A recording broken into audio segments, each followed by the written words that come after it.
Hey, Apple Biters and Apple Teenies, this is Les, aka Sista Slayer, here for the Bitten Apple TV in conjunction with It Came From The Radio.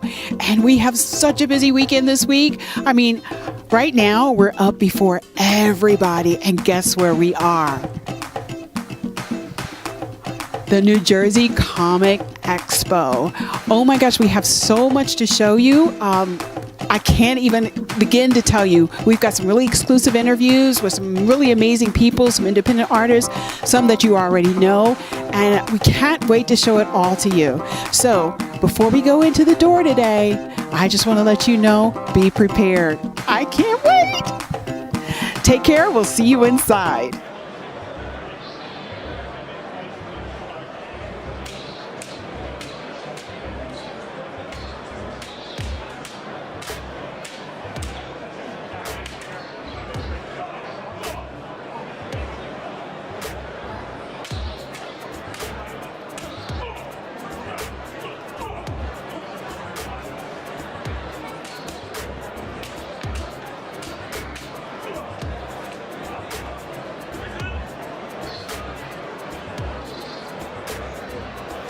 Hey, Apple Biters and Apple Teenies out there. This is Les, aka Sista Slayer, with the Bitten Apple TV here at the New Jersey Comic Expo in conjunction with It Came From The Radio. And we're here with Mr. Mike Dolce and Buddy Scalera, and they're going to tell us a little bit about their projects that they're working on. So, Mike, you are doing Sire, Phaser, and Descendant. Can you tell us a little bit about your comic? The Sire is about a superhero forced by his own costume to fight evil. It's kind of like having a spider sense, but instead of warning him of danger, actually puts him in danger. We've successfully just kickstarted issue 10. The first 6 issues in the trade were through Diamond, through the stores. We converted over to a Kickstarter model, and it's been doing great. It's also the flagship mascot of my podcast, Secrets of the Sire, which comes on right before It Came From The Radio, so it's always exciting to share the floor with a fellow, fellow host. Yeah. Program, I guess is the best way to put it. Descendant is actually just is a book I did with Image Comics a few years ago. It's definitely just one of the highlights of my career, so it's just good to show it off. I actually have a new book coming out next April from Zenescope. It's called The Mainstream. It's myself and Talent Caldwell teaming up. It's about an interdimensional police force that polices alternate realities to make sure that people from other worlds don't come and infect ours. So you actually, I love that concept. Do you like that? Because that is an endless possibility to write about. Anything about interdimensional anything, and that seems to be the biggest thing on YouTube right now is interdimensional aliens, beings coming to our planet and everything. Just tell us how you came up with those concepts. It's funny. It's co-created by another friend of ours, Darren Sanchez, and Darren and I were just spitballing ideas back and forth, and we came up with a single line that said, "There are people on this world that don't belong, and it's up to me to send them back." And we kept just kind of throwing it. Thought that's a kind of cool idea. And we just had some imagery in front of us, and it just started from there.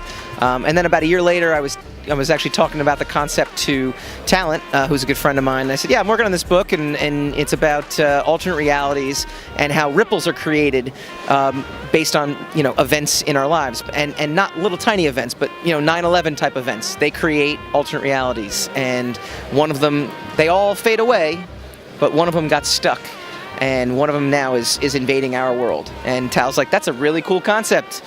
And Zenescope, the folks at Zenescope, Ralph and Joe, were kind of saw it and said, "This looks great," and they want to do it. And so gung ho. I think it's a fascinating concept. So tell us where we can find you guys. We can locate this so we can get more info about this. The first 9 comics.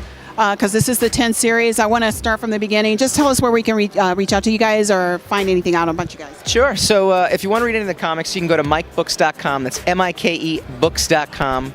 And yeah, we've had issue 10 of Sire. Issue 11 is coming out next year, but we're also working on the trade paperback as well. So go to mikebooks.com. And then if you want to hear about anything that I'm doing, well, just tune in right before It Came From The Radio on talkradio.nyc. And you'll be able to hear our show, Secrets of the Sire. We shamelessly plug everything on that show. So. And there's nothing about being shameless. No. There's nothing wrong about it at all. Okay, buddy, I just want to talk to you about your comic. No. It's okay. So tell us a little bit. Use the messy child. Tell us a little bit about your comic. Cookies at the end of this, right? I was promised cookies. Yeah. Are there? Yeah. Good. So my name is Buddy Scalera, and I'm a comic book writer and self-publisher. I'm probably best known for working on Deadpool for a little while. I still do a bit of Marvel work here and there. I've been doing Avengers Assemble, which is an all-ages book. But I really plow all of my money and time and energy into 2 new series that I've been working on. The first series, this is called Midlife Crisis. And it's about a superhero named Crisis who's in his mid-40s, and he's realized that he's never made it to the A-list. He's never even made it to the B-list. And now he's realized that his life didn't exactly turn out the way he wanted it to. So this book is for everybody who always thought that their life would be, I don't know, somehow different or better. So Midlife Crisis is really about self-reflection, and I hope that people check it out because it really is in part about all of us who are growing up and saying, wow. So does he like go buy like a new sports car and then get a wife, a girlfriend that's like 10 years, 15 years younger than he is? You know, you're going to see some things that are probably not in his best interest in this story happening. So a lot of people going through their midlife crisis do a lot of things that maybe in retrospect aren't so wise. So you'll see it through the eyes of a superhero. But what's interesting is he never really made it. So he's got these longing feelings that, you know, he always thought he would have been a big A-list hero. And he never was, and that hurts. So now he's going to do some things that are probably unwise. Oh my gosh, I see he's going to get into a lot of shenanigans. Yeah, shenanigans are good. Shenanigans are a lot of fun. And so the other one I'm working on is this book, Apocalypse Boulevard. Now, Apocalypse Boulevard is a story that's set in a post-apocalyptic world where the world has been overrun by harpies and minotaurs. But the point of the book, though, really is told through the eyes of 2 people who were otherwise marginalized in society. One is a parking valet, and the other is a mechanic. And now, in the post-apocalyptic world, they now have skills that are very valuable. And their reversal of fortune is now they're needed. Whereas prior to the apocalypse, they were just looked down upon. So now they're being asked to save the world, but in a very special way. Not only do they have to transport medical equipment, communication supplies. When the driver's younger sister is attacked by a harpy and her arm is ripped off, he now has to drive to save her life. How did you come up with this concept, these different unique concepts? How did you come up with it, or is it just out of your crazy, lovely mind? Well, in this case, I'm a car guy. I used to be a hot rodder, built hot rods and street rods, and always would fantasize, what kind of car would I drive if I had any choice? And you don't really get any choice. And I just sort of thought, well, wouldn't it be cool to do something with an apocalypse? Zombies are done, werewolves and vampires, and I thought, well, mythical creatures would be fun. And I was just working. I found this artist. I said, what do you want to draw? And he said, hot chicks and monsters. I said, well, what if the hot chicks were monsters? And he goes, that's perfect. So we went to Harpies, and then I said, can you draw cars? And he said, I can draw cars. And it was just, it's my passion for cars mixed with my passion for comic books. So that was a nice combo. And I don't know if you notice, I'm not in my 20s. Mm-hmm. My life is not exactly, it's true, I know. But Leslie, you know, when you get to be old like me, you start to think, wow, where did I go wrong? So, and there are so many places where I went wrong. And I'm lucky to have a loving wife and family who support me on this experiment in storytelling. So yeah, they're both born out of my own personal passions. And I think as creators, what you see with independent comics are they're passion projects. People know they're probably not going to make money. Mike and I would be happy if we just broke even in a lot of ways. But we do this because we believe so deeply in it that we look past the illogic of creating comic books and sitting at tables like this over the weekend, which makes no sense at all. Right? I can make more money cutting the grass.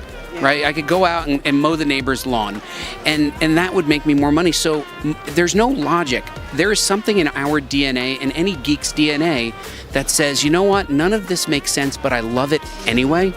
So we do it, just as you do it. You take your time, and you just hope that eventually you reach that passionate audience that also believes in it just as much as you do. So that's why I do it, and I'm sure you do the same thing, right, Mike? I'm doing this for the money. Just all about the money. I'm all about the money on this one. No. Yeah. Fast I cash. hope you guys are doing it for the fans because, I mean, this is what we come to. I mean, you see people working around here and we're kind of like at home here. I mean, this is a place for us to be, to garner new fans. I mean, it is worth it, every effort that you put into your work for somebody to come over and say, this is a cool concept and I want to follow you. Just even if it's just one. So I get it. And touching people is really what we want to do, right? Yeah. We're not going to touch people on a mass scale with licensed characters. We might. These are deeply personal stories, and it costs us money, and it costs us time and aggravation. And what you see are projects that were successful in getting released. Mm-hmm. But Mike and I will tell you, there's any number of times where you start something and somebody bails out or something doesn't go right, and you just have to keep going on. And despite the logic of it, you just have to keep pushing on. If you imagine in your own neighborhood, I live in the suburbs, how many people up and down your block want to create comics? Probably not that many. Yeah. So we're unique, right? We're unique. We didn't choose this. This chose us. Mm-hmm. And we come here because we are drawn here with some unexplainable force. Drawn here. It's by some unexplainable force. We're here to do something, and this is our tribe, and we're lucky that we have found our tribe. That's right. Yep. I love it. So where can we reach out, find out a little bit more about you, find out about the next projects you're going to be doing, Facebook, Twitter, where can we find you? Oh, yeah, thank you. So comicbookschool.com, and my Twitter is @comicbookschool. So you can find me on Twitter and on my website. The next show I'm doing is the one in December on Long Island. Are you doing that one? I'm gearing up for 2018. I know which one you're talking about. Okay, so we're going to see you in 2018. Yeah, Eternal Con. So I'll be doing that. But yeah, I hope people and Comixology. My work's on Comixology, and I appreciate that you come over and take the time to talk with people like us. You know, like you could probably put a bigger celebrity on and get more viewers, but giving us a platform is greatly appreciated because without that, we would never discover the other people who love the things that we do. Yeah, that's what we do at the Bitten Apple TV is that we really want to go to the independents. We know, I mean, there's nothing wrong with that stuff out there that has history, people, you know, mass produced, but we want to see the independent. We want to see you succeed. We want to say, you know, a year from now, my gosh, look how much, you know, how many people are buying your comic now. We want to be there from the intro because we know you guys put hard work into it. It's what we do as, you know, budding artists, and how much we love this genre. We want to see you succeed. Definitely. Well, thank you so much for your support. I can't wait to check out your show. Oh, thank you. Thank you. Are you going to let us give you some comics? Are we allowed to give you comics? Should we? Yes. I love it. Yes, definitely. Yeah, you have to let us sign them to you, though. Evan. All right, Apple Biters, thank you so much for watching us. We can't wait to see what's coming back from these two guys.